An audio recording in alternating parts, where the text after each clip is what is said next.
జంతువుల తలలున్న సురలు చలనమ్ములేనట్టి తరులు వింతగా వింతగా కనిపించురాళ్ళు వెర్రి మానవుల దేవుళ్ళు పంతుళ్ళు పొత్తర్లు పట్ట భరమగుణ పితరాళ్ళ పొట్ట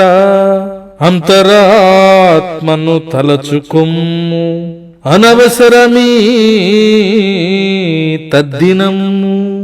అని ఆరుద్ర తన శుద్ధ మధ్యాకర ద్వారా ఈ దేశంలోని కొందరు వెర్రి మనుషుల వెర్రి నమ్మకాలను ఆచారాలను దుయ్యబట్టారు. జంతువుల తలతో ఉండే దేవుళ్లను వింత వింత దేవుళ్ల రూపాలుగా రాళ్లను మలిచే వెర్రి మానవుల్ని ఆచార సాంప్రదాయాల పేర దైవభక్తి పాపపుణ్యాలు కేంద్రంగా పూజలు కర్మకాండలు జరిపించే ఒక సామాజిక వర్గాన్ని అభ్యుదయవాదిగా అదే సామాజిక వర్గానికి చెందిన ఆరుద్ర ఈ మధ్యాకర రాశారు.